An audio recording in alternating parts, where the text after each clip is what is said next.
Hello à tous, j'espère que vous allez bien. Moi c'est Elena et aujourd'hui on se retrouve pour une nouvelle vidéo sur un sujet qui me tient à cœur, à savoir les entretiens d'embauche. Alors vous me posez souvent des questions sur cette thématique et d'ailleurs j'ai déjà abordé le sujet des entretiens d'embauche, notamment avec des vidéos sur les 10 questions classiques en entretien d'embauche. Et cette fois-ci je me suis dit que j'allais me concentrer sur les erreurs, à savoir quelles sont les 10 choses à ne jamais dire en entretien d'embauche. Vous êtes peut-être sur le point de passer un entretien d'embauche ou alors vous êtes en train de vous y préparer et c'est une phase, on le sait tous, qui peut être parfois assez difficile, qui peut être stressante puisque au moment de l'entretien d'embauche, eh bien vous allez vraiment être testé sur vos compétences, sur vos qualités et vous devez donner une bonne impression et prouver que vous méritez le poste. Et malheureusement, dans cette phase parfois stressante, eh bien on peut commettre des erreurs, évitables heureusement, et c'est pour cette raison que je vais faire cette vidéo et vous partager quelles sont les 10 choses à ne jamais dire en entretien d'embauche. Cette vidéo a donc pour but de vous aider, mais bien entendu, si vous souhaitez avoir un coaching plus personnalisé,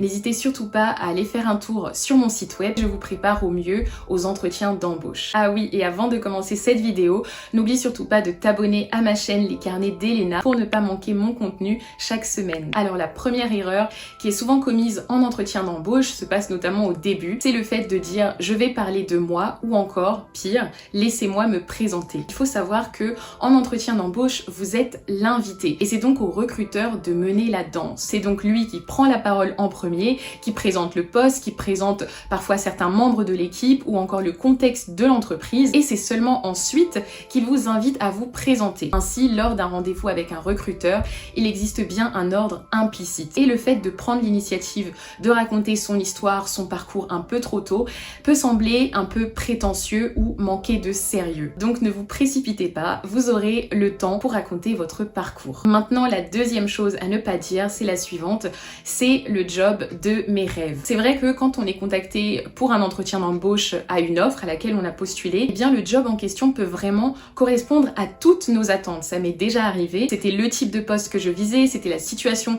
géographique idéale, plus le salaire, les avantages, bref, c'était vraiment un job parfait. Mais on ne doit jamais dire au recruteur que c'est le job de nos rêves car c'est un travail et il y a forcément des aspects de ce travail que vous ne connaissez pas, qui vont peut-être vous surprendre au fil du temps. Vous ne connaissez pas encore toute la structure de l'entreprise, ni encore le contexte, vous ne connaissez pas non plus toute l'équipe, donc le fait de dire que c'est le travail de mes rêves peut sembler un peu naïf. Autre chose, le recruteur ne doit pas savoir que vous dépendez exclusivement de ce poste et que vous avez fermé toutes les autres portes. Troisième chose à ne pas dire en entretien d'embauche, désolé, je suis stressée, ou tout simplement évoquer le mot stressé pendant l'entretien d'embauche. En général, c'est plutôt commun d'être un peu stressé pendant un entretien d'embauche, voire très stressé quand c'est vraiment le poste qu'on souhaite avoir. Mais si vous l'êtes vraiment, de toute façon, le recruteur l'aura déjà remarqué. Donc n'insistez pas sur ce fait, n'attirez pas l'attention sur ce fait. Expliquez plutôt que vous avez beaucoup anticipé cet entretien d'embauche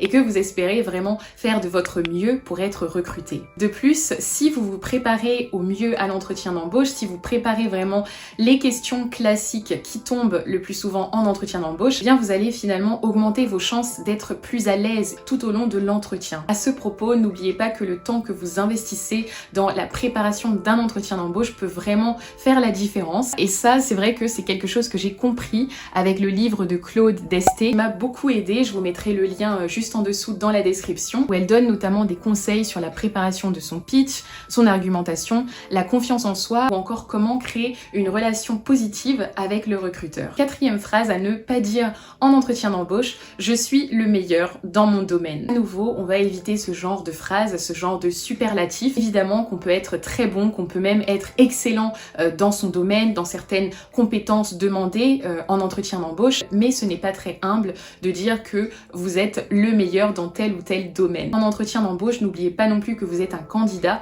parmi tant d'autres que le recruteur considère également de compétents. Donc en fait, il s'agit vraiment de trouver le juste équilibre, de montrer que vous avez confiance en vous, mais en affichant une certaine modestie. Cinquième chose, alors là, à ne surtout pas dire en entretien d'embauche, c'est comme indiqué sur mon CV ou encore je l'ai précisé sur mon CV. Dites-vous que si votre interlocuteur vous pose une question à laquelle vous avez déjà répondu à travers votre CV ou encore dans votre lettre de motivation, c'est pour une raison bien précise. Répondez sans vous agacer en donnant tous les détails utiles qui peuvent aider le recruteur à mieux comprendre votre profil. Sixième chose à ne pas dire en entretien d'embauche, où je me vois dans 5 ans, à votre place bien sûr. Alors en entretien d'embauche, on vous pose souvent cette question.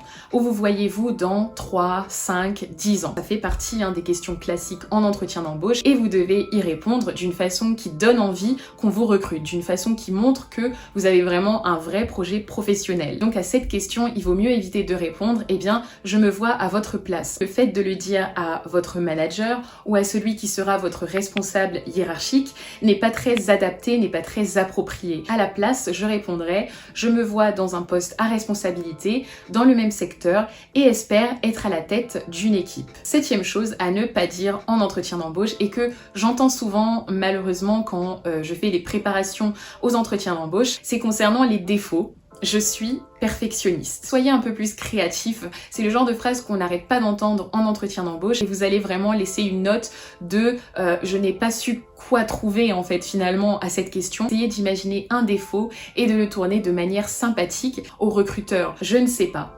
Ne dites pas je ne sais pas en entretien d'embauche ou je n'en ai aucune idée. On peut très bien en entretien d'embauche être face à une question difficile, à une question complexe, à une question qu'on n'a pas préparée et être un peu perdu. Mon conseil, et c'est comme ça que j'ai appris par d'autres personnes, c'est de demander d'y répondre plus tard. Tout simplement. Et c'est compréhensible, vous avez peut-être besoin de temps pour réfléchir et donner la meilleure argumentation. Le plus tard pouvant être très bien en fin d'entretien ou encore lors de votre email de suivi. Qu'est-ce que vous attendez de moi? Ne demandez pas ce que le recruteur attend de vous concernant le poste. C'est une question qui peut être en votre défaveur car elle peut montrer que finalement, eh bien, vous n'avez pas lu en fait les détails sur le candidat idéal. Par contre, vous pourrez lui demander, eh bien, parmi toutes les qualités attendues, qu'est-ce qu'il valorisera le plus concernant le futur membre de son équipe. Je n'ai aucune question. En fin d'entretien d'embauche, si vous n'avez aucune question au recruteur, cela peut être interprété comme un manque de sérieux, un manque d'intérêt. Pour éviter cela, bien avant l'entretien, commencez à préparer une liste de questions par exemple opérationnelles concernant le poste pour vraiment montrer que vous vous envisagez déjà dans le poste et que vous êtes vraiment intéressé, que vous êtes vraiment curieux. N'hésitez pas non plus à poser des questions sur le travail en lui-même, encore l'environnement de travail et enfin on évitera les questions sur le salaire ou sur les avantages sociaux car elles seront probablement évoquées lors d'un futur entretien. Et ça y est, c'est la fin de cette vidéo. Merci infiniment de l'avoir regardée jusqu'au bout. J'espère qu'elle va vous aider et vous permettre d'éviter certaines erreurs pendant l'entretien d'embauche. Si vous avez des questions, n'hésitez surtout pas à me contacter directement. Je serai très ravie de répondre à vos questions et en attendant, n'oubliez surtout pas de me suivre sur Instagram, de vous abonner ou encore de faire un tour sur mon site de coaching. Merci beaucoup d'avoir regardé cette vidéo et on se retrouve très vite pour une prochaine vidéo. À bientôt!